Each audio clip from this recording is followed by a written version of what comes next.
엄마, 지냄 주인을 찾아줘야 해. 수천만 원이 든 지갑을 앞에 두고 8살 아이가 고개를 저었습니다. 월세도 밀리고 치킨도 못 사주는 가난한 엄마였지만 아들의 말에 경찰서로 향했습니다. 그런데 지갑을 찾으러 온 재벌 회장이 아이의 얼굴을 보는 순간 충격에 빠졌습니다. 창백해진 얼굴, 그리고 터져나온 눈물. 재벌 회장은 왜 처음 보는 아이 앞에서 무너진 걸까요? 이야기 시작 전 구독과 좋아요를 눌러주세요. 어디서 듣고 계신지 댓글로 알려주세요. 그곳에 따뜻한 행운이 가득하기를 바랍니다. 12월의 칼바람이 서울 골목을 휘감아 돌았습니다. 밤 10시가 넘은 시각, 허름한 감자탕집 뒷문이 삐걱하고 열렸어요. 32살 서연이 퉁퉁 부은 손을 앞치마에 문지르며 밖으로 나왔습니다. 손등이 터져 갈라진 살갗 사이로 핏물이 스며 있었어요. 뜨거운 설거지 물에 담갔다 빼기를 수백 번. 손은 이미 감각을 잃은 지 오래였죠. 하지만 서연은 손을 꾹 쥐었습니다. 아프다고 투정 부릴 여유조차 사치였으니까요. 뒷문을 닫기 전 서연은 주방 안을 한번 돌아봤습니다. 설거지통 옆에 놓인 비닐봉지가 눈에 들어왔어요. 손님들이 먹다 남긴 감자탕 뼈와 반찬을 몰래 담아둔 것이었죠. 갈비 붙은 뼈 2조각에 김치 한 줌, 시든 상추 몇 장이 전부였습니다. 서연은 가슴이 뜨끔했어요. 손님이 남긴 음식을 싸는 자신이 초라했습니다. 하지만 곧 고개를 저었어요. 오늘은 민준이한테 고기 먹일 수 있겠다. 아들 얼굴을 떠올리니 부끄러움은 금세 사라졌습니다. 서연은 비닐봉지를 조심스레 품에 안았어요. 퇴근길은 멀었습니다. 버스를 타려면 1,000원이 필요했고 그 1,000원이면 민준이 우유 한 팩을 살 수 있었어요. 서연은 매일 30분을 걸었습니다. 오늘도 마찬가지였죠. 달동네 비탈길 끝 옥탑방으로 올라가는 계단 아래에 도착했을 때였습니다. 가로등 불빛 아래로 작은 그림자 하나가 쪼그려 앉아 있었어요. 입김을 후후 불며 손을 비비고 있는 아이. 민준이었습니다. 엄마, 8살짜리 아들이 달려왔어요. 짧은 다리로 후다닥 뛰어와 서연의 허리를 꽉 껴안았습니다. 아이의 볼이 얼음장처럼 차가웠어요. 서연은 품을 벌려 아들을 감쌌습니다. 민준아, 추운데 왜 밖에 나와 있어? 방에서 기다리지. 엄마 오는 거 빨리 보고 싶었어. 아이의 맑은 눈이 서연을 올려다봤습니다. 그 눈빛이 너무 순수해서 서연은 목이 메어왔어요. 옥탑방 문을 열자 냉골 같은 공기가 밀려나왔습니다. 기름이 떨어진 보일러는 일주일째 돌아가지 않았어요. 방바닥은 시멘트만큼이나 차가웠죠. 서연은 이불을 깔고 민준이를 앉혔습니다. 얇은 솜니불 2장을 아이 어깨에 둘둘 감아주었어요. 조금만 기다려. 엄마가 밥 데워줄게. 서연은 가져온 감자탕을 냄비에 옮겨 담고 천천히 데웠습니다. 민준이가 이불 속에서 고개를 빼꼼 내밀었습니다. 엄마, 오늘은 고기 있어? 응, 오늘은 있어. 서연은 젓가락으로 뼈에 붙은 살을 조심조심 발라냈습니다. 발라낸 고기를 민준이 밥그릇 위에 수북이 올려주었죠. 와, 진짜 고기다. 민준이의 눈이 반짝반짝 빛났습니다. 아이는 숟가락을 들고 한 입 가득 밥을 떴어요. 우물우물 씹는 모습이 너무 귀여워서 서연은 웃음이 났습니다. 서연은 자기 그릇에 뼈만 남은 국물을 떠서 먹었습니다. 고기는 전부 아이에게 주었으니까요. 하지만 상관없었어요. 아이에게 따뜻한 고기를 먹일 수 있다는 것만으로도 감사했어요. 밥을 거의 다 먹어갈 무렵이었습니다. 민준이가 갑자기 숟가락을 내려놓았어요. 엄마, 나 사실 먹고 싶은 거 있어. 서연의 손이 멈췄습니다. 아이의 목소리가 조심스럽게 가라앉아 있었거든요. 뭔데? 말해봐. 민준이가 고개를 푹 숙였습니다. 한참을 망설이다가 작은 목소리로 말했어요. 양념치킨이 먹고 싶어? 그 말을 듣는 순간 서연의 가슴에 칼이 푹 박히는 것 같았습니다. 민준이가 조심스레 엄마를 올려다봤어요. 눈치를 보는 것 같았습니다. 겨우 8살짜리 아이가 엄마한테 눈치를 보다니. 서연은 지갑을 열어봤습니다. 구겨진 1,000원짜리 3장이 전부였어요. 서연은 그 돈을 만지작거리며 입술을 깨물었어요. 눈물이 차올랐지만 꾹 참았습니다. 엄마가 월급 타면 꼭 사줄게. 목소리가 갈라졌어요. 말끝이 떨렸습니다. 민준이가 갑자기 환하게 웃었습니다. 꼬마 손으로 엄마의 볼을 감싸며 말했어요. 엄마, 난 괜찮아. 나 치킨 안 먹어도 돼. 엄마가 해준 감자탕이 세상에서 제일 맛있어. 아이가 밝게 웃으며 밥을 다시 떴습니다. 마지막 한 숟갈까지 깨끗이 비우고는 배를 두드렸어요.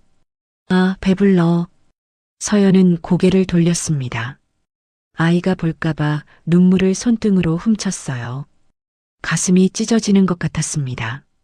저 작은 아이가 엄마를 위로하려고 거짓말을 하고 있다는 게 너무 미안했어요. 그때 휴대폰이 울렸습니다. 화면에 뜬 문자 메시지를 확인한 서연의 얼굴이 새하얗게 질렸어요. 이번 달까지 밀린 월세 안 내면 방 빼세요.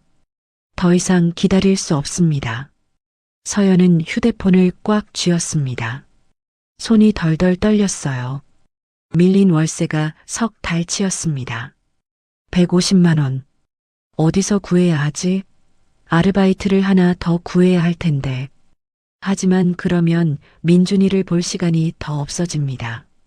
아이가 학교 끝나고 혼자서 밥을 먹고 혼자서 숙제를 하고 혼자서 잠드는 날이 더 많아지겠죠. 서연은 잠든 아들을 꼭 끌어안았습니다.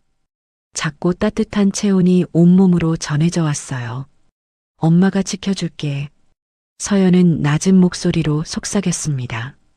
창문 틈으로 12월의 칼바람이 새어 들어왔습니다. 옥탑방 안은 여전히 싸늘했지만 서로를 껴안은 모자의 품만큼은 따뜻했어요. 다음 날 저녁이었습니다. 서연은 오늘도 감자탕집에서 일을 마치고 퇴근길에 올랐습니다. 오늘은 조금 일찍 끝났어요. 손님이 뜸해서 사장님이 먼저 퇴근해도 된다고 했거든요. 서연은 곧장 민준이 공부방으로 향했습니다. 무료 공부방이었지만 그래도 따뜻한 곳에서 숙제를 할 수 있어서 감사했죠.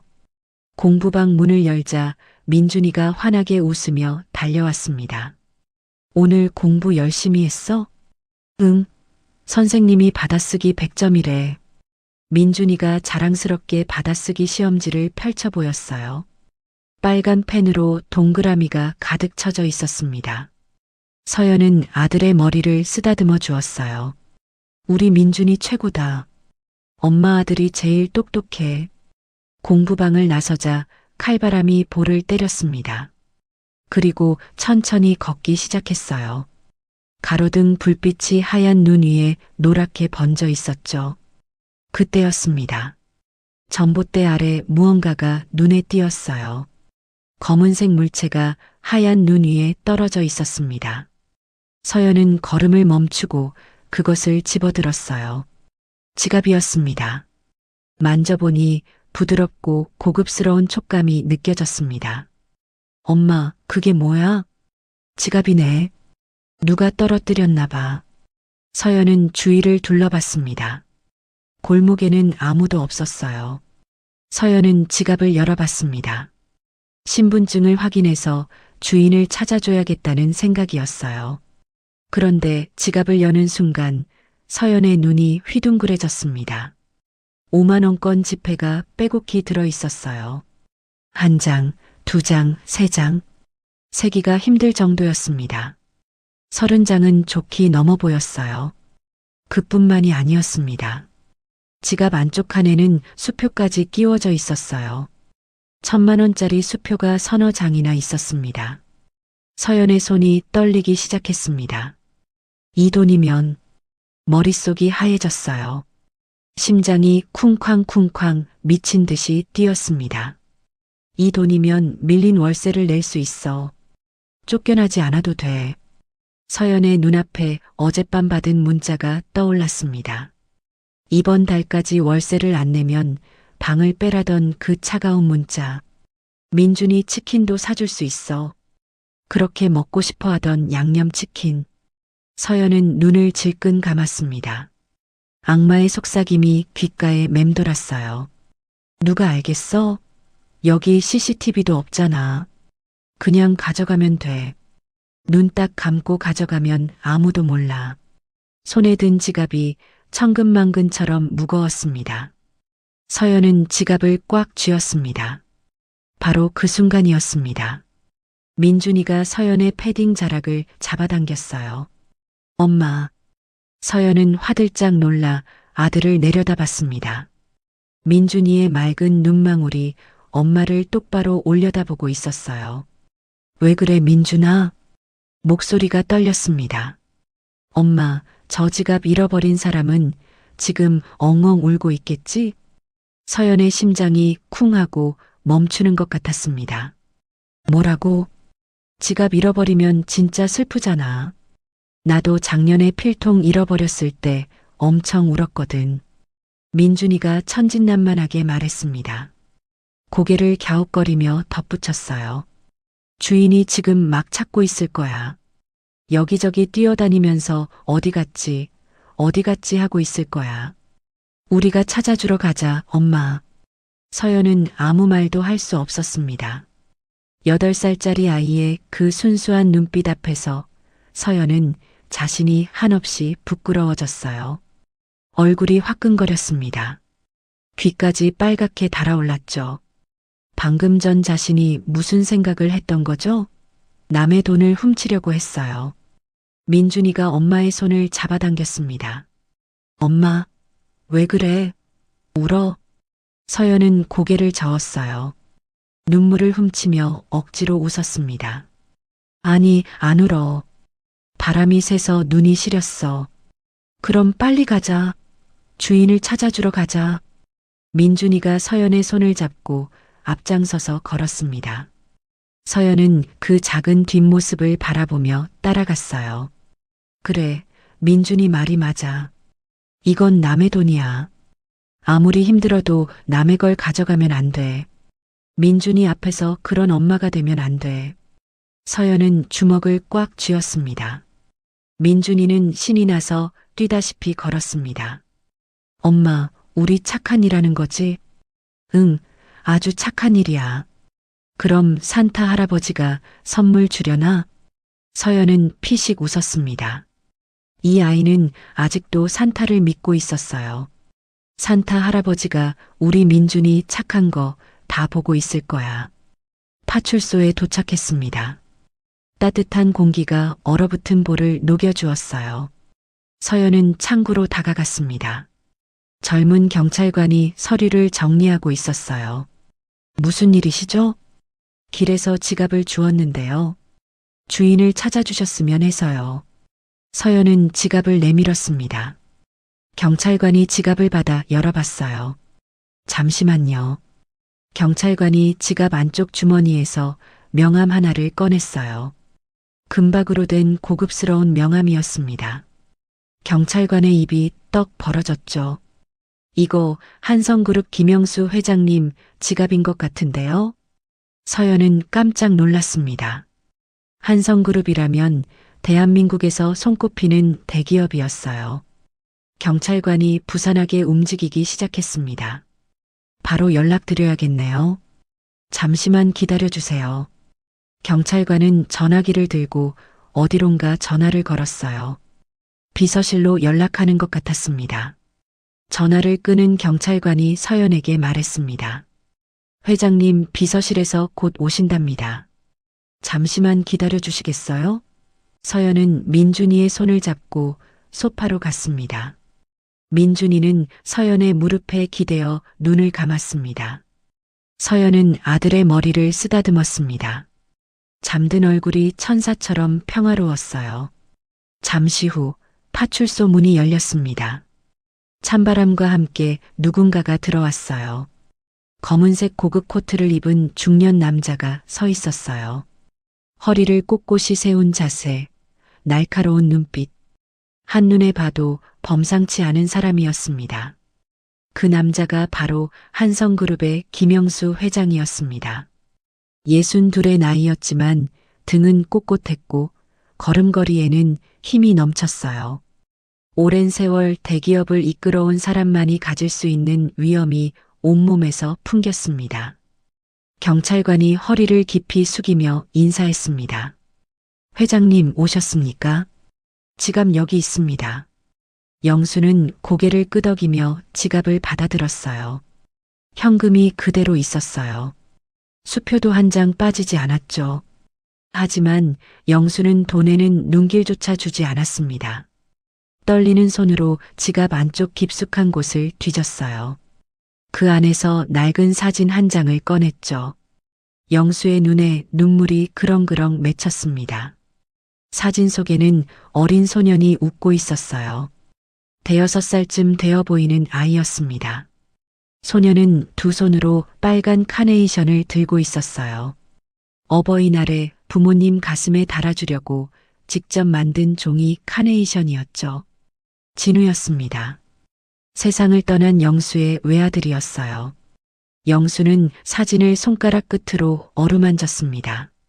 사진이 닳고 닳아 모서리가 헤어져 있었어요. 다행이다. 영수가 낮은 목소리로 중얼거렸습니다. 돈이 무사해서가 아니었어요. 이 사진이 무사해서 다행이었습니다. 세상에서 가장 소중한 보물이 돌아온 거였죠. 경찰관이 조심스럽게 말했습니다. 회장님, 저기 앉아 계신 모자분이 지갑을 찾아주셨습니다. 영수는 그제야 고개를 들었습니다. 소파 쪽을 바라봤어요. 젊은 여자가 앉아 있었습니다. 낡은 패딩을 입고 있었고 얼굴에는 피곤함이 역력했어요. 하지만 눈빛만은 맑고 깨끗했습니다. 그리고 그 여자의 무릎에 기대어 잠든 아이가 있었어요. 영수의 심장이 덜컥 내려앉았습니다. 아이의 얼굴이 보였어요. 잠든 얼굴이었지만 눈매와 입술의 모양이 선명하게 보였습니다. 오똑한 코, 살짝 올라간 입꼬리, 그리고 눈 밑에 있는 작은 점까지. 영수의 손에서 지갑이 떨어질 뻔했습니다. 진우? 영수는 자신도 모르게 한 발짝 앞으로 나갔습니다.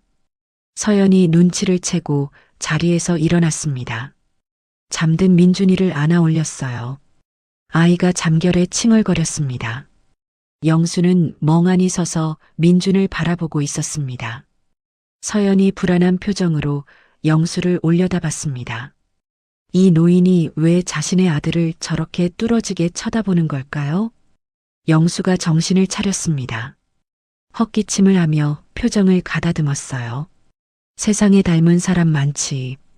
그냥 우연의 일치라고 생각했습니다. 굳이 의미를 둘 필요가 없었어요. 하지만 왠지 모르게 그 아이에게서 눈을 떼기가 어려웠습니다. 저 살해를 하겠습니다. 목소리가 갈라졌습니다. 원하시는 게 있으면 말씀하세요. 뭐든지 해드리겠습니다. 서연이 고개를 저었습니다. 아닙니다. 살해 받으러 온 거 아니에요.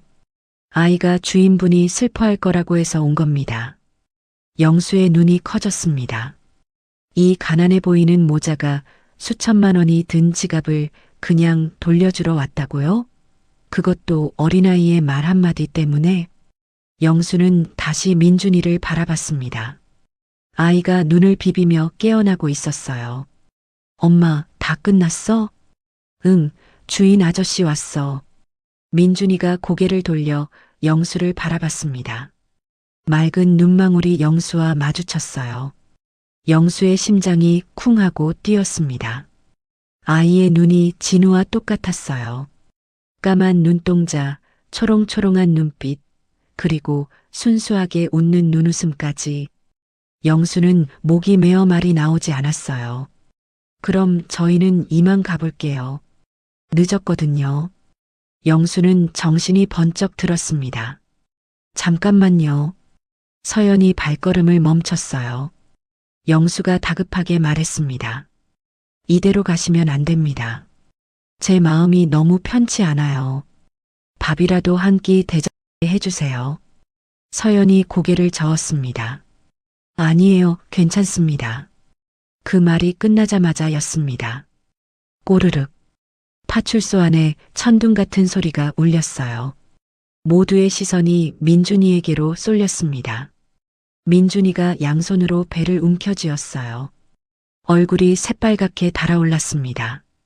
아이가 머쓱하게 웃으며 말했어요. 배가 거짓말을 하네. 나 배 안 고픈데. 영수는 주먹을 꽉 쥐었습니다.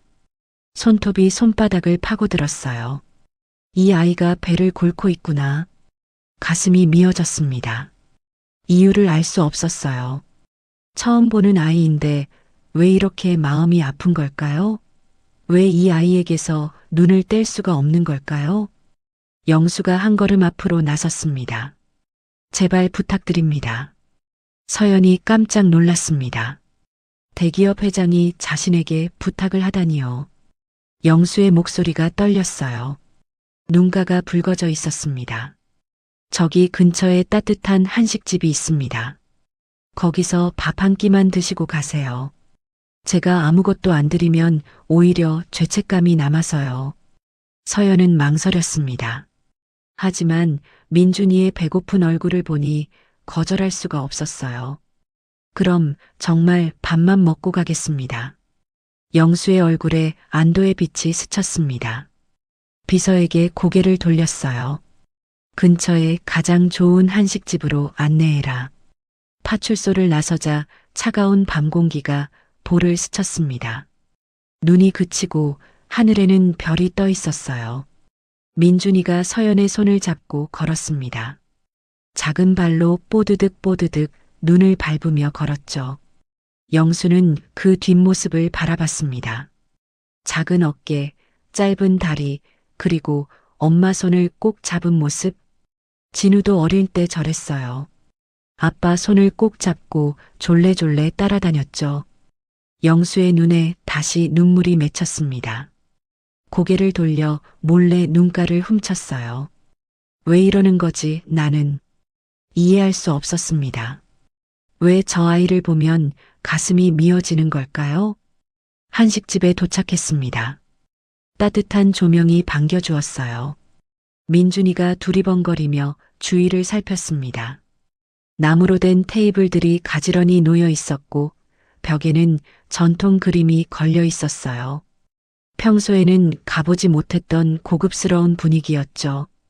영수가 메뉴판을 펼쳐 민준이에게 건넸어요. 먹고 싶은 거 다 골라라. 할아버지가 사줄게. 민준이가 메뉴판을 받아들었습니다. 커다란 사진들이 가득했어요. 평소에는 구경도 못하던 음식들이었죠. 민준의 눈이 반짝반짝 빛났습니다. 특히 갈비찜 사진 앞에서 눈을 떼지 못했어요. 윤기나는 갈비에 달콤한 양념이 촉촉하게 배어 있었습니다. 민준이 침을 꿀떡 삼켰습니다. 손가락으로 갈비찜 사진을 어루만졌어요. 하지만 그 손가락이 슬그머니 옆으로 움직였습니다. 가격표를 확인하고 있었어요. 5만 원. 민준의 표정이 미세하게 바뀌었습니다. 눈빛이 살짝 흔들렸어요. 고개를 돌려 엄마를 힐끗 쳐다봤습니다. 서연은 아들의 마음을 읽었어요. 이 녀석이 가격을 보고 고민하고 있구나. 엄마한테 부담 줄까봐 비싼 걸 못 시키는 거야. 민준이가 밝게 웃으며 말했습니다. 저 된장찌개 먹을래요. 영수가 고개를 갸웃했어요. 된장찌개? 다른 건 안 먹고? 네, 저 된장찌개 진짜 좋아해요. 민준이 활짝 웃었습니다. 하지만 그 눈이 자꾸만 갈비찜 사진으로 갔어요. 그걸 영수가 놓칠 리 없었죠. 영수는 가슴이 뭉클해졌습니다. 이 어린 녀석이 눈치를 보고 있었어요. 가격표를 보고 싼 걸 고르다니. 얼마나 어렵게 살았으면 저런 습관이 들었을까요?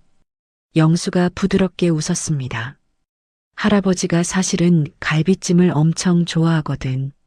근데 혼자 먹으면 맛이 없어. 같이 먹어주면 안 될까? 민준이가 눈을 동그랗게 떴어요. 진짜요? 응, 진짜. 불고기도 시키고 생선구이도 시키자. 할아버지 혼자 다 못 먹으니까 도와줘야 돼. 민준이가 서연을 올려다봤습니다. 엄마의 허락을 구하는 눈빛이었어요.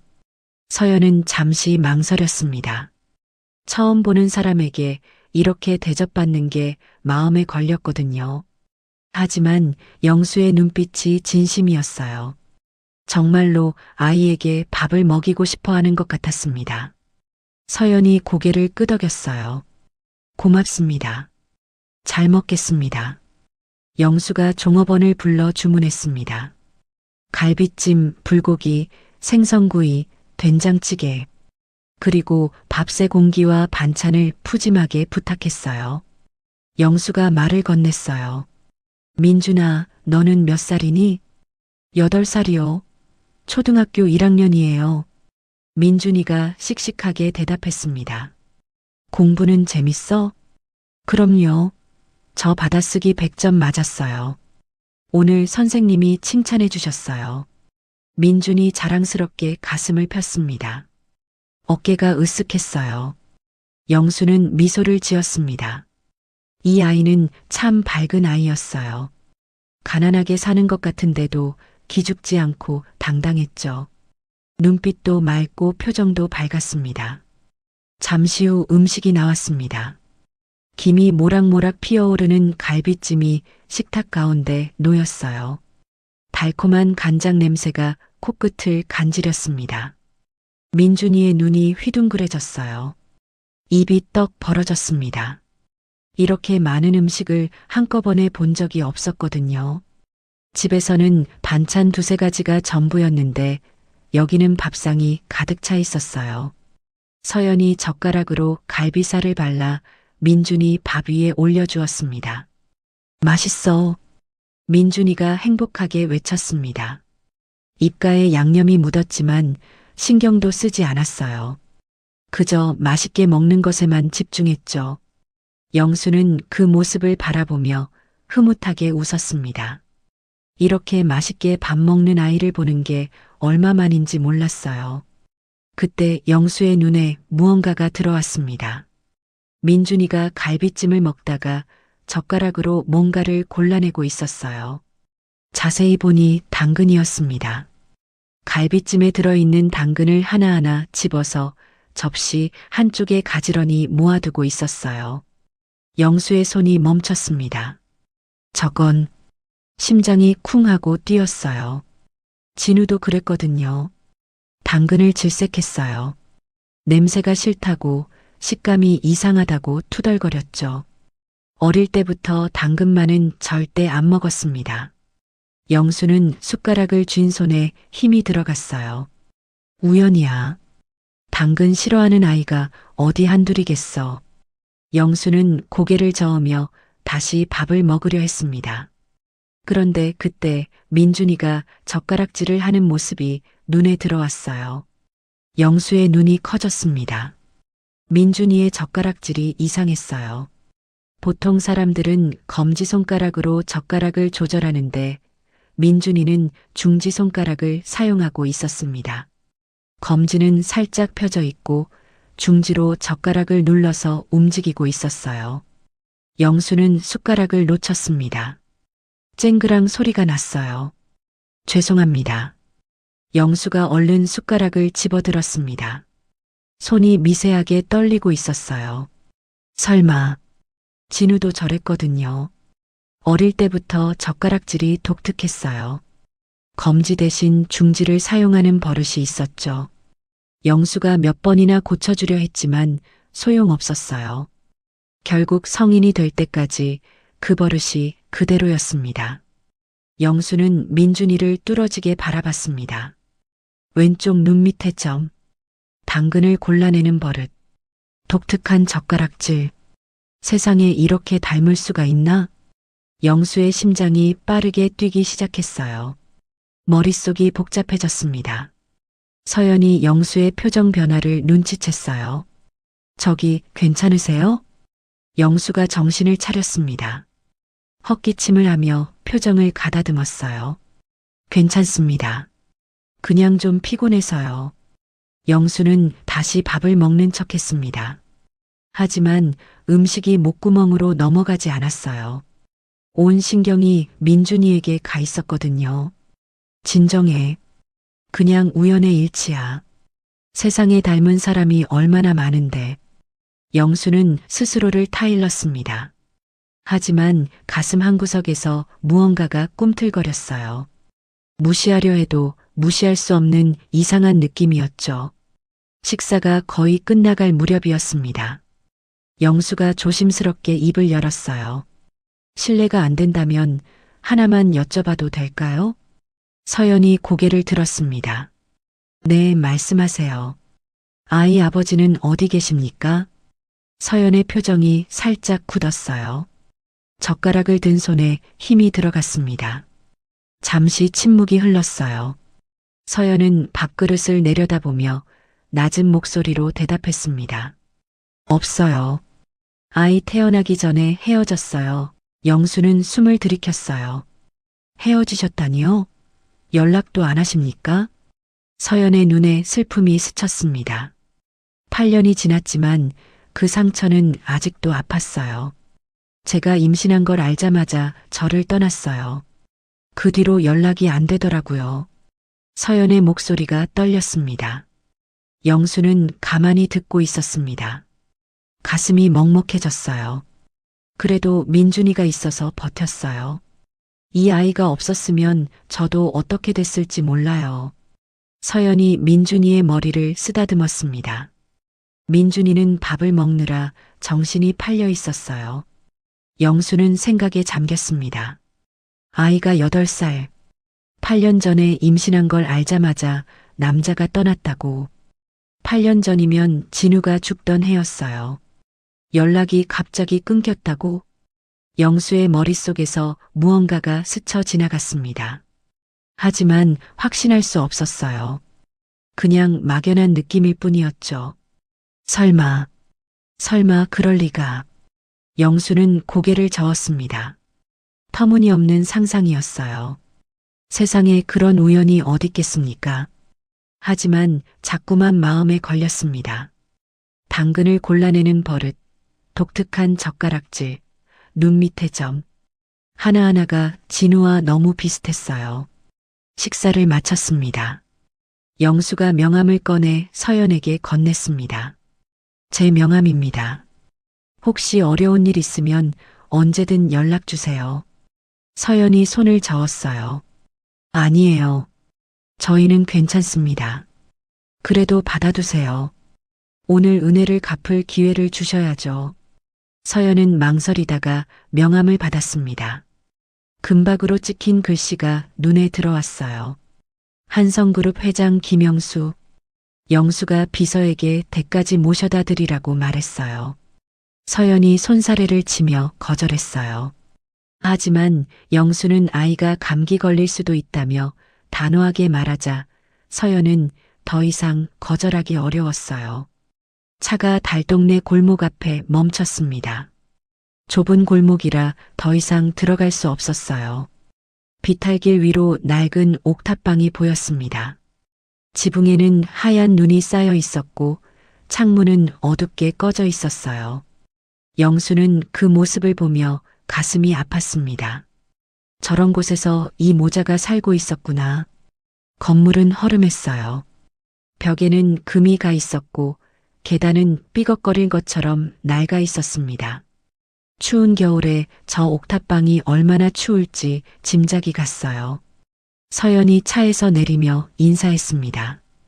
오늘 정말 감사했습니다. 밥도 잘 먹었고 집까지 태워다 주시고. 민준이 꾸벅 인사했어요. 할아버지 감사합니다. 갈비찜 진짜 맛있었어요. 영수는 웃으며 손을 흔들었습니다. 그래, 조심히 들어가라. 감기 걸리지 말고. 모자가 비탈길을 올라갔습니다. 작은 두 그림자가 눈 속으로 점점 멀어져 갔어요. 민준이가 중간에 뒤를 돌아보며 손을 흔들었습니다. 옥탑방 문이 열리고 불이 켜졌습니다. 작은 창문으로 노란 불빛이 새어나왔어요. 영수는 한참 동안 그 창문을 바라봤습니다. 그날 밤 집으로 돌아온 영수는 안방으로 향했습니다. 문을 살짝 열어봤어요. 어둠 속에서 아내 옥자가 침대에 누워 있었습니다. 손에는 진우의 사진을 꼭 쥐고 있었어요. 눈을 뜨고 있는지 감고 있는지 알 수 없었죠. 옥자는 원래 그런 사람이 아니었어요. 재벌 회장의 아내로서 늘 위험 있고 우아했습니다.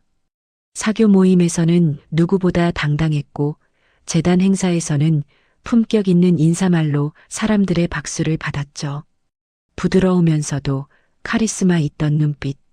그게 옥자였어요. 진우는 옥자가 24세 낳은 첫 아들이었습니다. 임신 중에 몸이 많이 안 좋았어요. 입덧이 심해서 3달 동안 물도 제대로 못 마셨죠. 출산할 때는 난산으로 이틀 밤낮을 고생했습니다. 의사가 산모와 아이 둘 중 하나를 선택하라고 했을 만큼 위험한 출산이었어요. 겨우 아이를 낳았지만 그 과정에서 자궁이 심하게 손상됐습니다.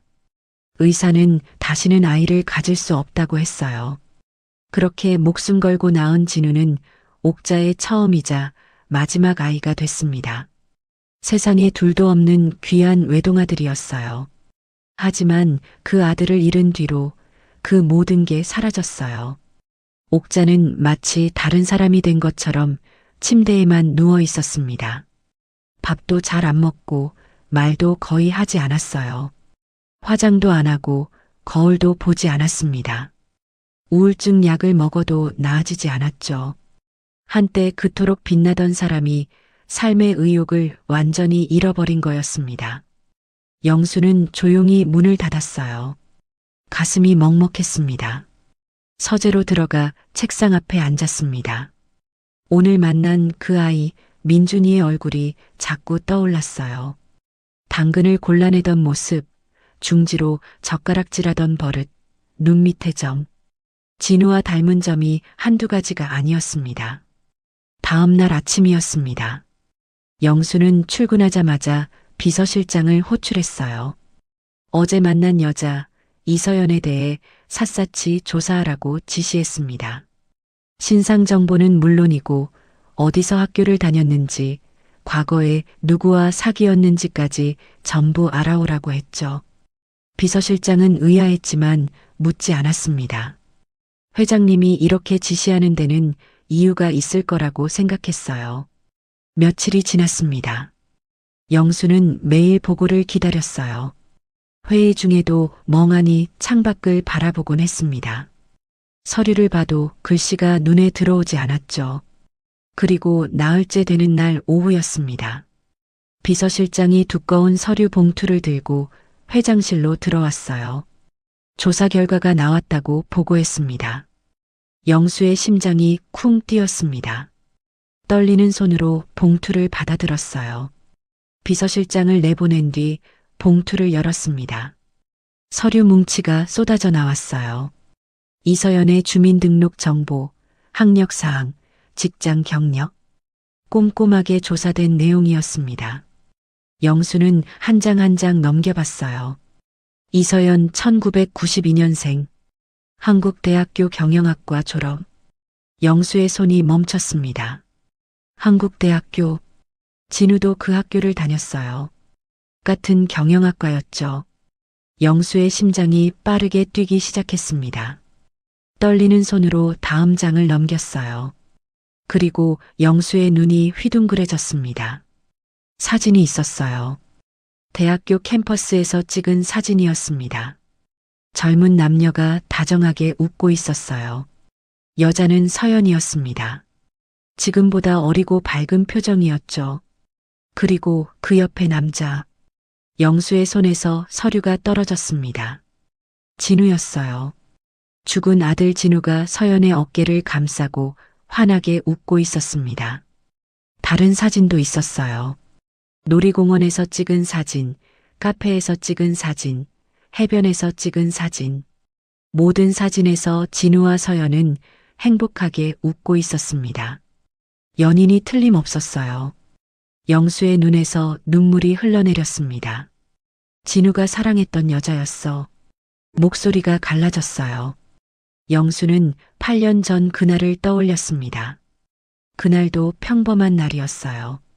영수는 회사에서 일하고 있었죠. 오후 3시쯤이었을 겁니다. 진우에게서 전화가 왔어요. 진우의 목소리는 들떠 있었습니다. 평소와 다르게 흥분한 목소리였죠. 아버지, 오늘 저녁에 시간 되세요? 소개해드릴 사람이 있어요. 꼭 만나보셨으면 해요. 그리고 깜짝 놀랄 소식도 있어요. 영수는 그때 대수롭지 않게 생각했어요. 그래, 알았다. 저녁에 보자. 그게 아들과 나눈 마지막 대화였습니다. 2시간 뒤 영수는 경찰에게서 전화를 받았어요.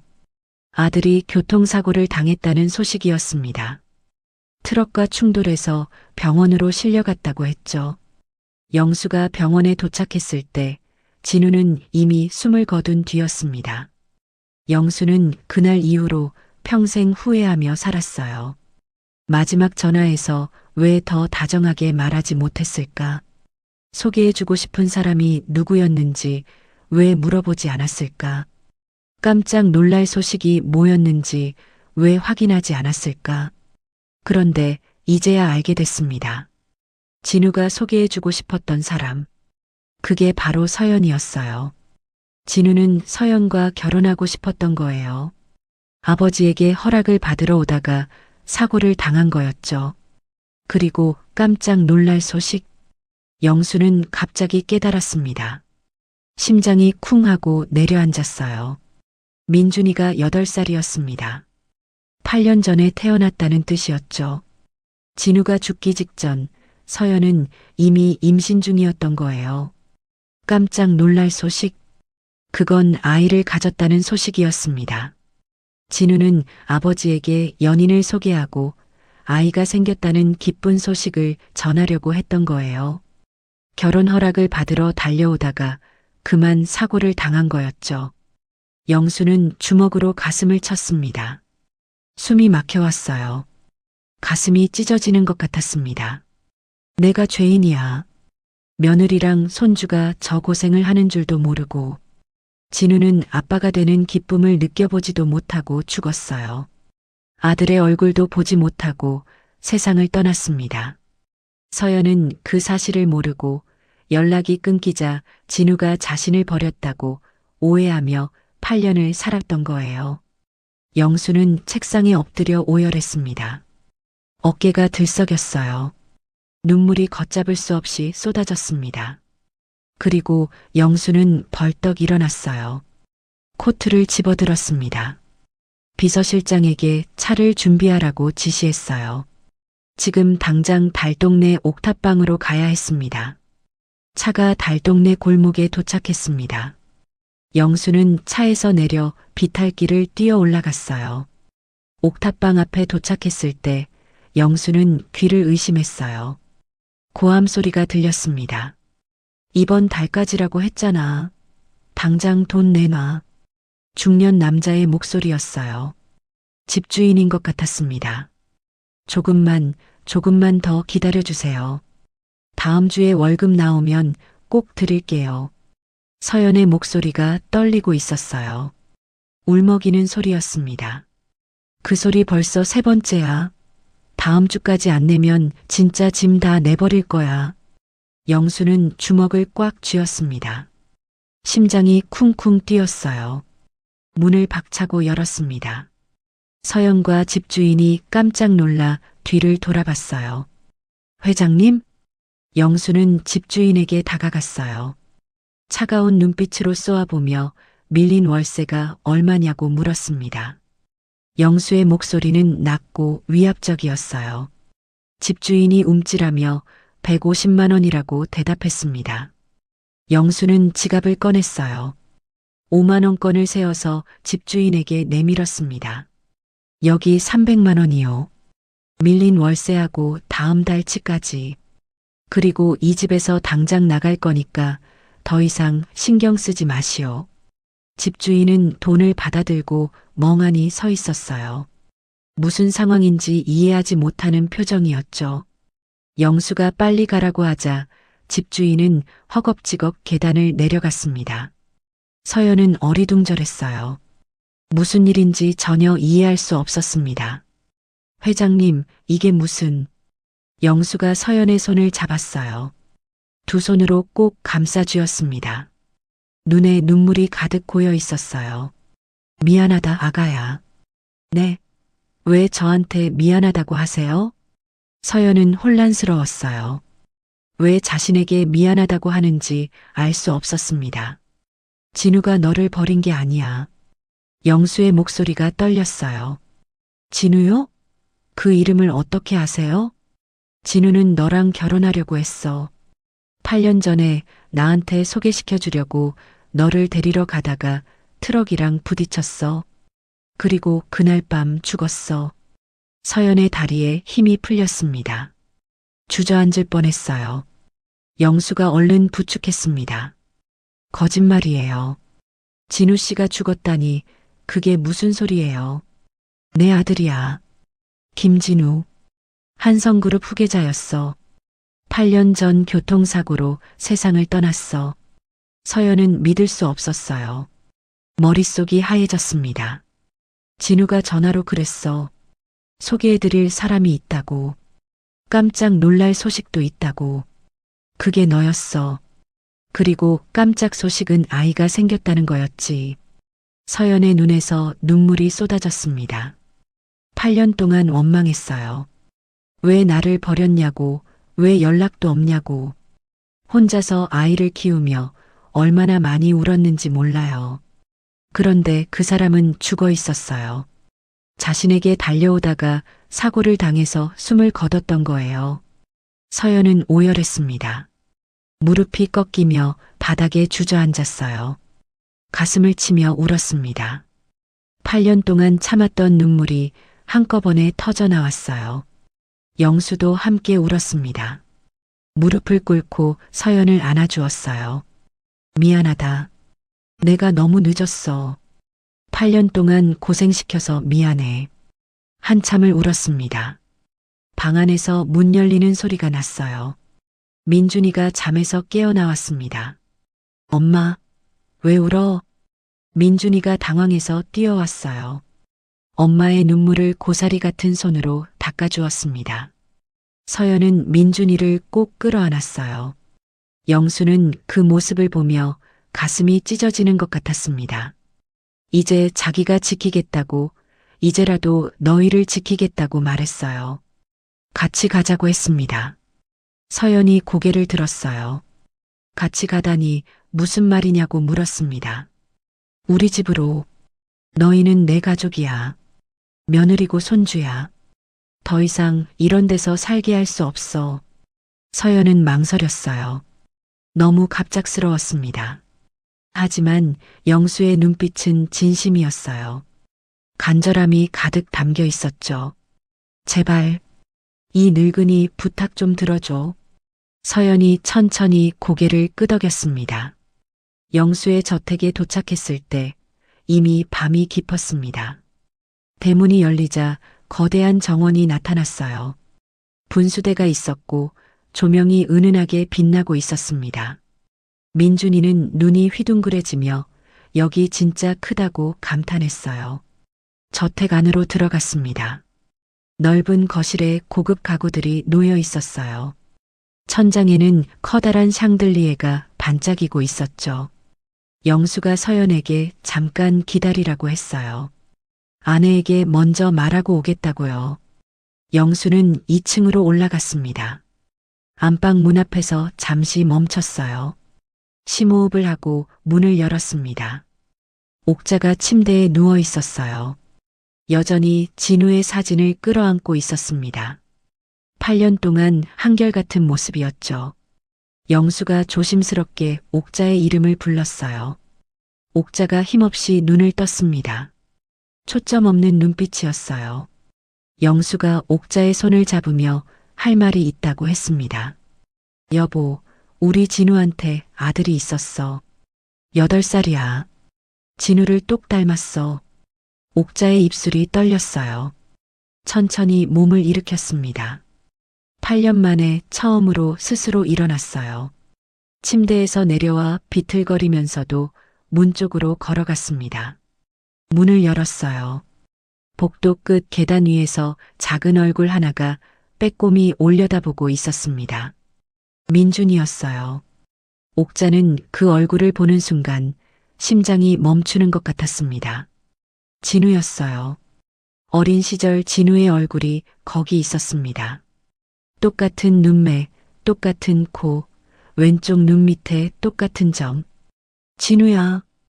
옥자가 비명처럼 외쳤습니다. 맨발로 복도를 뛰어갔어요. 계단을 내려가 민준이에게 달려갔습니다. 그리고 아이를 꽉 끌어안았어요. 우리 진우야, 우리 진우야. 옥자는 기절할 것처럼 울었습니다. 민준이는 당황했어요. 처음 보는 할머니가 갑자기 껴안으며 우니까 무서웠습니다. 하지만 이상하게도 할머니의 품이 따뜻했어요. 낯설지 않았습니다. 서연도 울고 있었어요. 영수도 눈물을 훔쳤습니다. 그날 밤 김영수의 저택은 눈물바다가 됐습니다. 하지만 그건 슬픈 눈물이 아니었어요. 8년 만에 찾은 가족의 눈물이었습니다. 서연과 민준이가 저택에 들어온 뒤로 집안 분위기가 완전히 달라졌습니다. 8년 동안 침묵만 감돌던 거대한 저택에 웃음소리가 울려 퍼졌어요. 민준이가 복도를 뛰어다니며 깔깔 웃는 소리, 계단을 오르내리며 노래 부르는 소리. 그 소리가 집안 구석구석을 채웠습니다. 가장 놀라운 변화는 옥자였어요. 8년 동안 침대에만 누워있던 옥자가 스스로 일어났습니다. 처음에는 비틀거리며 겨우 걸었어요. 하지만 며칠이 지나자 부엌까지 걸어 나왔습니다. 그리고 직접 앞치마를 두르고 요리를 시작했어요. 우리 강아지 뭐 먹고 싶어? 할미가 다 해줄게. 옥자가 민준이의 볼을 어루만지며 물었습니다. 계란말이요. 계란말이? 그것만? 할미가 갈비찜도 해주고 잡채도 해주고 떡볶이도 해줄게. 진짜요? 와, 할머니 최고.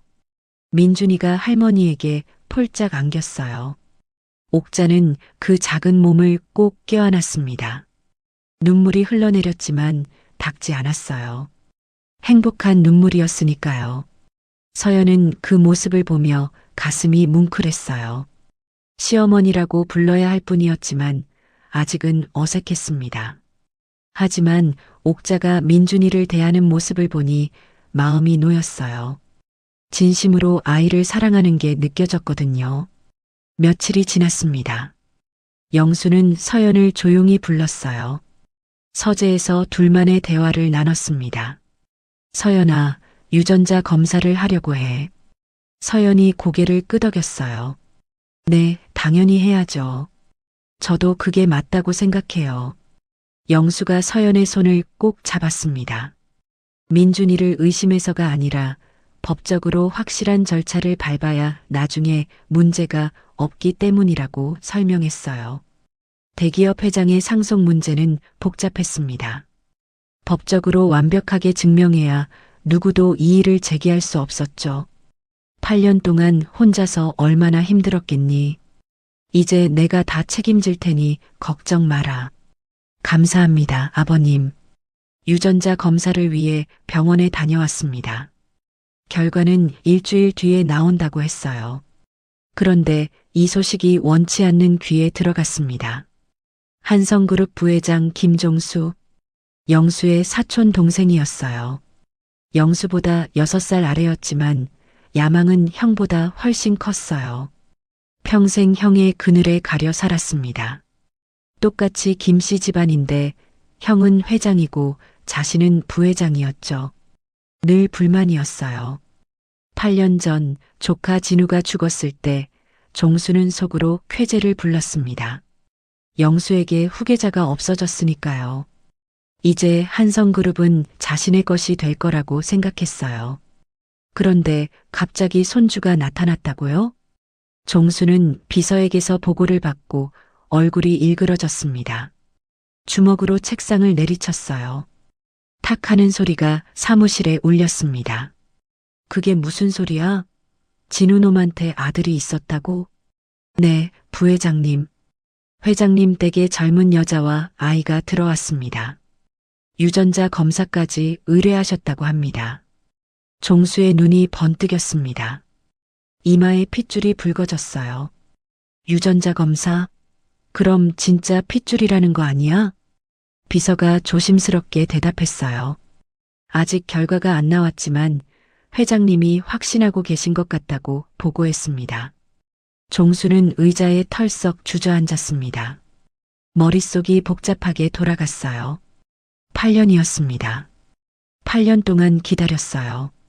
영수가 곧 은퇴하면 자신이 회장이 될 거라고 믿었습니다. 그런데 갑자기 손주가 나타나다니. 종수는 8년 전 그날을 떠올렸습니다. 진우가 죽던 날이었어요. 종수는 그날 밤 늦게까지 사무실에 있었습니다. 아니, 사무실에 있는 척했죠. 사실은 다른 일을 꾸미고 있었어요. 진우의 차 브레이크를 고장 내도록 지시한 사람. 그게 바로 종수였습니다. 진우가 살아있으면 자신은 영원히 부회장에 머물러야 했어요.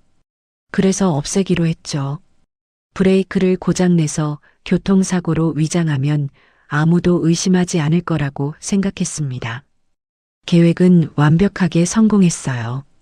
진우는 트럭과 충돌해 그 자리에서 죽었습니다.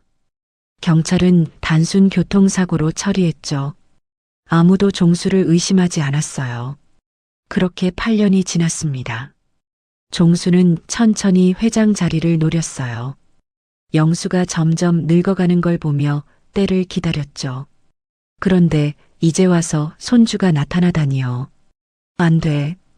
8년을 기다렸는데 이제 와서 빼앗길 순 없어. 종수가 이를 악물며 중얼거렸습니다. 며칠 뒤 종수는 영수의 저택을 찾아갔습니다. 응접실에서 영수를 만났어요. 종수는 최대한 자연스러운 표정을 지었습니다. 웃음까지 띄었죠. 하지만 눈빛은 차가웠어요. 형님, 요즘 집에 손님이 오셨다면서요? 그래. 내가 어떻게 알았냐? 소문이 좀 돌더라고요. 젊은 여자와 아이가 들어왔다고. 영수는 종수의 눈을 똑바로 바라봤어요. 손님이 아니라 가족이라고, 죽은 진우의 처자식이라고 분명하게 말했습니다. 종수의 눈꺼풀이 미세하게 떨렸습니다. 놀란 척 연기했어요. 진우한테 아들이 있었다고요? 세상에 어떻게 된 일입니까? 복잡한 사정이 있었어. 8년 만에 찾은 거야. 그거 정말 축하드릴 일이네요. 형님도 형수님도 많이 기쁘시겠습니다. 영수의 얼굴에 오랜만에 웃음이 번졌습니다. 옥자가 8년 만에 침대에서 일어났다고 손주 덕분에 살아날 것 같다고 했어요. 종수는 속으로 이를 갈았습니다. 하지만 겉으로는 계속 웃었어요. 형님, 그런데 그 여자가 정말 진우의 여자가 맞습니까? 혹시 사기꾼일 수도 있지 않을까요? 영수의 눈빛이 차가워졌습니다. 내가 직접 확인했어. 진우가 대학 때 사귀던 여자야. 사진도 있고 증거도 있어. 그래도 유전자 검사 결과가 나와봐야 하지 않겠습니까? 종수야, 내 가족 일에 참견하지 마라. 종수는 움찔했어요. 하지만 곧 태연하게 웃으며 그냥 걱정이 되어서 그랬다고 둘러댔습니다. 영수는 자신이 속을 사람으로 보이냐며 그만 가보라고 했어요. 종수는 자리에서 일어났습니다. 허리를 숙여 인사하고 저택을 나왔어요. 차에 오르자마자 종수의 표정이 일그러졌습니다. 주먹으로 핸들을 내리쳤어요. 종수는 자신의 비서에게 전화를 걸었습니다. 유전자 검사 결과 나오기 전에 처리해야 해. 방법을 찾아.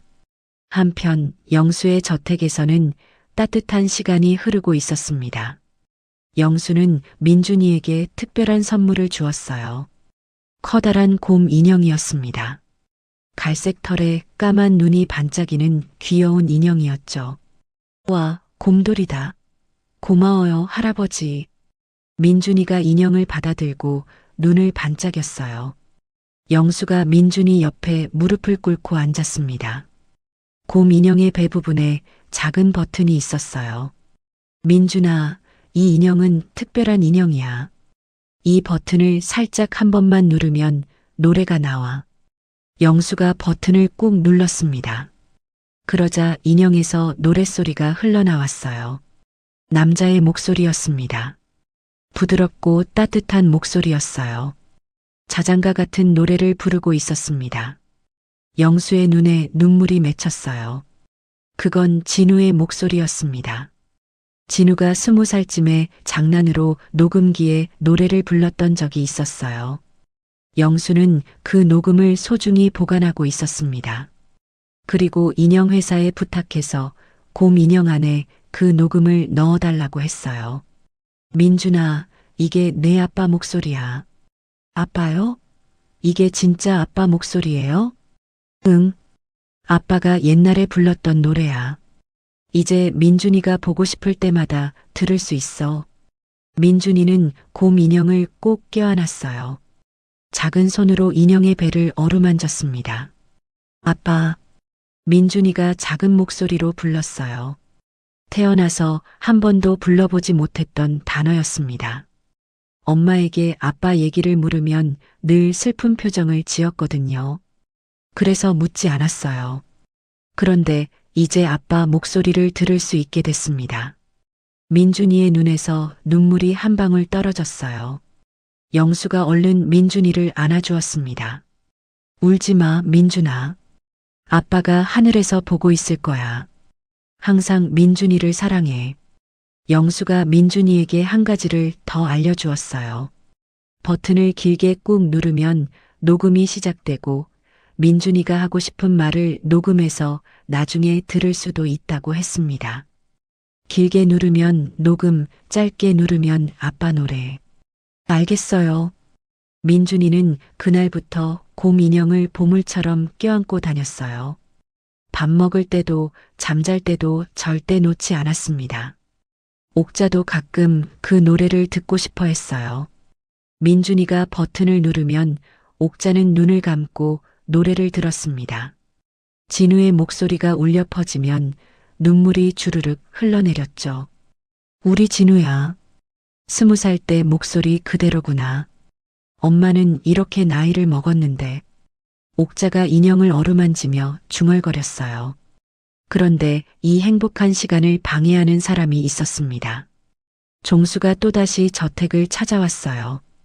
이번에는 영수가 회사에 간 틈을 노렸습니다. 종수는 서연을 따로 불러내 정원 구석진 곳으로 데려갔어요. 서연은 불안했어요. 이 사람이 누군지는 알고 있었습니다. 회장님의 사촌 동생이라고 들었거든요. 하지만 왠지 눈빛이 차가웠어요. 종수가 서연을 위아래로 훑어봤습니다. 경멸하는 눈빛이었어요. 그래서 내가 진우의 여자라는 거지? 어디서 굴러먹다가 이제야 나타난 거야? 서연의 손이 부들부들 떨렸어요. 억울했습니다. 하지만 참아야 했어요. 저는 그런 사람이 아닙니다. 8년 동안 코빼기도 안 비치다가 갑자기 나타났어? 돈 보고 들어온 거 다 안다. 쥐 죽은 듯이 있다가 조용히 나가. 안 그러면 내 인생 끝장나는 거야. 서연은 입술을 꽉 깨물었어요. 눈물이 차올랐지만 참았습니다. 마침 그때 저 멀리서 민준이가 뛰어오고 있었어요. 엄마, 할머니가 떡볶이 만들어주셨어. 빨리 와. 서연은 억지로 미소를 지었습니다. 종수에게 인사도 하지 않고 자리를 떠났어요. 등 뒤에서 종수의 차가운 시선이 느껴졌습니다. 소름이 돋았어요. 하지만 서연은 참았습니다. 시어머니와 민준이를 위해서 참아야 했어요. 그리고 드디어 일주일이 지났습니다. 유전자 검사 결과가 나왔어요. 영수는 떨리는 손으로 봉투를 열었습니다. 서연도 옆에서 숨을 죽이고 있었어요. 결과지를 펼쳤습니다. 친자 일치 확률 99.99%. 맞아. 역시 우리 핏줄이야. 영수의 눈에서 눈물이 왈칵 쏟아졌어요. 옥자에게 달려갔습니다. 민준이가 진짜 손주라고 유전자 검사 결과 나왔다고 외쳤어요. 옥자가 결과지를 받아들었어요. 손이 덜덜 떨렸습니다. 99.99%라는 숫자가 선명하게 보였어요. 옥자가 두 손을 모으고 기도했습니다. 눈물이 볼을 타고 흘러내렸어요. 영수가 옥자를 꼭 안아주었습니다. 두 사람은 서로를 부둥켜 안고 한참을 울었어요. 서연도 울고 있었습니다. 이제 진짜 가족이 된 거였어요. 그날 저녁 영수는 변호사를 불렀습니다. 유언장을 수정하기 위해서였어요. 한성그룹의 모든 재산을 민준이에게 상속하겠다고 했습니다. 변호사가 서류를 작성하는 동안 옥자는 민준이를 씻기고 새 잠옷을 입혀주었어요. 옥자가 민준이의 이마에 뽀뽀를 했습니다. 이제 죽어도 여한이 없다. 손주 얼굴 봤으니까. 할머니 죽으면 안 돼. 오래오래 같이 살아야지. 민준이가 할머니의 볼을 쓰다듬었어요. 옥자의 눈에서 또 눈물이 흘렀습니다. 이번엔 정말 행복한 눈물이었어요. 하지만 이 모든 대화를 듣고 있는 사람이 있었습니다. 종수의 신복이 저택 근처에 숨어서 도청 장치로 대화를 엿듣고 있었어요. 그리고 그 내용을 종수에게 보고했습니다. 종수는 보고를 듣고 이를 악물었어요. 손에 쥐고 있던 유리잔이 와장창 깨졌습니다. 손바닥에서 피가 흘렀지만 신경 쓰지 않았어요. 유전자 검사 결과가 일치했다는 보고가 머릿속에서 맴돌았습니다. 유언장까지 바꾼다고요. 한성그룹의 모든 재산을 그 꼬맹이에게 상속한다고요. 종수는 이를 악물었어요. 8년을 기다렸습니다. 진우를 없애고 8년 동안 참고 기다렸어요. 그런데 갑자기 손주가 나타나서 모든 걸 가져간다고요? 종수는 벌떡 일어났습니다. 서재로 걸어갔어요. 책상 서랍을 열고 오래된 명함 하나를 꺼냈습니다. 8년 전에 썼던 기술자의 연락처였어요. 8년 전 진우의 차 브레이크를 고장낸 사람. 아무도 모르게 사고를 꾸민 전문가였죠. 종수는 그 명함을 손가락으로 만지작거렸습니다. 8년 전처럼 하면 돼. 똑같이. 종수는 중얼거렸어요. 이번에도 교통사고로 위장하면 됐습니다. 서연과 민준이를 한꺼번에 없애면 모든 게 원래대로 돌아갈 거예요. 다음 날 아침 종수는 신복을 불렀습니다. 조용한 곳에서 만나 계획을 지시했어요. 8년 전 진우 차 브레이크 끊을 때 썼던 그 기술자 다시 불러. 오늘 점심때까지 작업 끝내. 신복이 고개를 끄덕였습니다. 무슨 차를 손보면 됩니까? 저택에 있는 검은색 세단. 서연이가 타고 다니는 차야. 오늘 오후에 민준이 서류 처리하러 시청에 간다더라. 그때 사고가 나게 해. 종수의 눈빛이 차갑게 빛났어요. 한편 영수의 저택에서는 평화로운 오전이 흐르고 있었습니다. 민준이는 정원에서 숨바꼭질 놀이를 하고 있었어요. 저택의 정원은 정말 넓었습니다. 나무도 많고 꽃도 많았어요. 숨을 곳이 정말 많았죠. 민준아, 어디 숨었니? 옥자가 민준이를 찾으며 정원을 돌아다녔어요. 민준이는 킥킥거리며 더 깊숙한 곳으로 숨어들었습니다. 정원 끝에 작은 별채가 있었어요. 평소에는 잘 쓰지 않는 건물이었죠. 민준이는 그곳으로 몰래 들어갔습니다. 별채 안은 조용했어요. 먼지 냄새가 살짝 났습니다. 민준이는 두리번거리다가 서재로 보이는 방을 발견했어요. 책상과 의자가 있었고 커다란 책장이 벽을 가득 채우고 있었습니다. 민준이는 책상 밑으로 기어 들어갔어요. 여기라면 할머니가 절대 못 찾을 거라고 생각했죠. 품에 안고 있던 곰 인형을 꺼내 만지작거렸습니다. 버튼을 누르면 아빠 노래가 나오는 특별한 인형이었어요. 할머니가 찾으러 올 때까지 심심해서 버튼을 길게 꾹 눌렀습니다. 녹음 버튼이었죠. 할아버지가 알려준 대로 길게 누르면 녹음이 시작된다고 했어요. 그때였습니다. 문이 열리는 소리가 났어요. 민준이는 숨을 멈췄습니다. 누군가 들어오고 있었어요. 발소리가 가까워졌습니다. 구두 소리였어요. 민준이는 책상 밑에서 꼼짝도 하지 않았습니다. 종수였어요. 종수가 신복과 함께 서재로 들어왔습니다. 민준이는 책상 밑 어둠 속에서 두 사람의 다리만 볼 수 있었어요. 검은 구두를 신은 다리 두 쌍이 책상 앞에 멈춰 섰습니다. 종수가 말했어요. 기술자한테 연락했어? 네, 부회장님. 이미 작업 시작했다고 합니다. 브레이크 끊는 거 확실하게 해. 8년 전 진우놈 차 작업할 때처럼 깔끔하게. 민준이의 귀가 쫑긋 세워졌어요. 진우? 아빠의 이름이었어요. 그 꼬맹이랑 애미랑 한 번에 처리해야 해. 시청 가는 길에 브레이크가 안 들으면 어떻게 되겠어? 신복이 고개를 끄덕였습니다. 사고로 위장되겠죠. 그래. 8년 전이랑 똑같아. 그때도 아무도 의심 안 했잖아. 민준이는 입을 한 손으로 틀어막았어요. 심장이 미친 듯이 뛰었습니다. 저 아저씨가 아빠를 죽였다고요? 8년 전에 아빠 차를 고장냈다고요? 그리고 이번엔 자기랑 엄마를요? 민준이의 온몸이 덜덜 떨렸어요. 눈물이 차올랐지만 소리를 낼 수 없었습니다.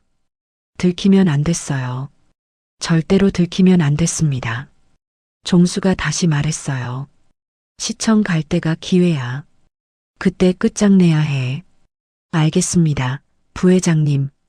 두 사람이 서재를 나갔습니다. 문이 닫히는 소리가 들렸어요. 민준이는 한참 동안 움직이지 못했습니다. 온몸이 굳어버린 것 같았어요. 손이 떨리고 다리가 떨리고 입술이 떨렸습니다. 그제야 민준이는 자기가 버튼을 계속 누르고 있었다는 걸 깨달았어요. 손가락을 떼자 녹음이 멈췄습니다. 이 안에 나쁜 아저씨 말이 들어갔어. 민준이는 곰 인형을 꼭 껴안았어요. 엄마한테 빨리 가야 했습니다. 조심스럽게 책상 밑에서 기어 나왔어요.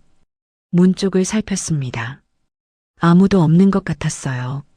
살금살금 문을 열고 밖으로 나왔습니다. 복도를 지나 별채를 빠져나왔어요. 정원으로 뛰어가려는데 저 멀리서 종수의 신복이 본관 쪽으로 걸어가는 게 보였습니다. 민준이는 화들짝 놀라 창고 뒤로 숨었어요. 심장이 터질 것 같았습니다. 어떻게. 민준이는 울음을 참으며 생각했어요. 엄마한테 가야 하는데 저 아저씨가 무서웠습니다. 잠시 후 신복이 본관 안으로 들어갔어요. 민준이는 창고 뒤에서 뛰쳐나왔습니다. 본관을 향해 달렸어요. 다리가 후들거렸지만 멈출 수 없었습니다. 본관 현관에 도착했을 때 검은색 세단이 현관 앞에 서 있었어요. 기사가 문을 열고 있었습니다. 서연과 옥자가 차에 타려고 하고 있었어요. 영수도 함께였습니다. 민준이 서류 처리하러 시청에 가려던 참이었죠. 민준이는 무서웠어요.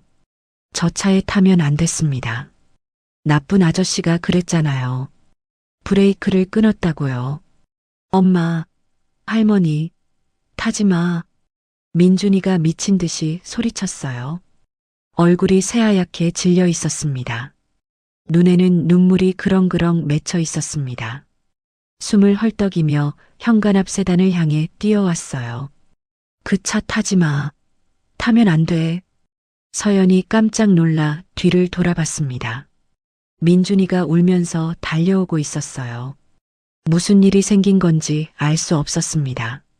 민준이가 차 문 앞에 도착해서 두 팔을 벌렸어요. 작은 몸으로 차 문을 막아섰습니다. 온몸이 덜덜 떨리고 있었죠. 옥자가 놀라서 민준이에게 다가갔어요. 아이를 얼른 안아 올렸습니다. 내 새끼 왜 그러니? 무슨 일이야?